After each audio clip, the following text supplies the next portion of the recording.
Come mai l'appoggio a Firetto? Ma guardi, il quadro delle candidature che in questo momento c'è in campo credo che sia un contesto rispetto al quale la scelta di Firetto, dovendo la città di Agrigento nei prossimi anni affrontare una condizione di natura non solo economico-finanziaria, ma anche il tema dei servizi, il tema anche dell'assetto urbanistico di questa città, credo che la scelta che si poteva fare in virtù dell'esperienza maturata come amministratore da parte di Firetto ci dà serenità e sicurezza. Siamo convinti che Firetto possa immaginare questo un percorso della sua vita politica a servizio della città e non per un progetto di natura personale come è stato in passato. Credo che questo sia per noi elemento di assoluta garanzia per la costruzione di qualcosa di importante e significativo per il proseguo dei prossimi anni. Uniti per la città è una lista civica ma che ha l'appoggio dell'MPA. Dunque il tema oggi politico, se mi permetto di poter dire, è diverso, nel senso che al Parlamento nazionale è in corso un disegno di legge che andrà approvato a proposito dei sistemi elettorali, che vede non più primeggiare le coalizioni ma primeggiare le liste.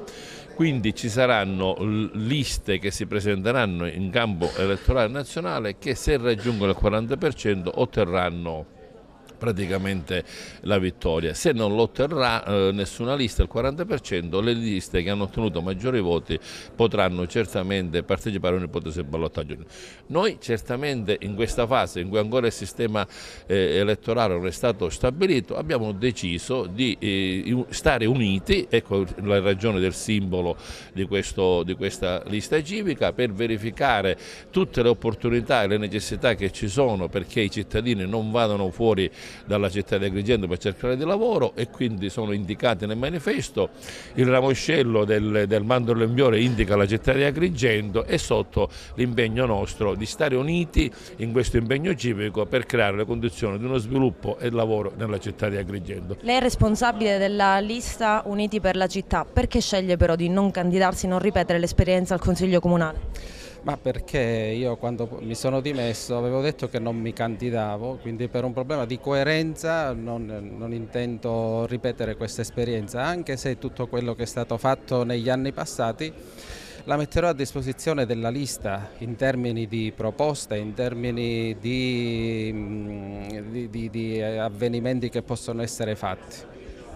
Quali sono le personalità che compongono la lista, ma soprattutto quante persone pensate di eleggere, di portare al Consiglio Comunale? Ma noi speriamo di portare in Consiglio Comunale un 4-5 consiglieri, perché la lista che è stata approntata è una lista formata da soggetti giovani che hanno voglia di fare bene. Abbiamo il dottor Amato, il dottore Vaccaro, quindi soggetti che si vogliono effettivamente spendere per la città.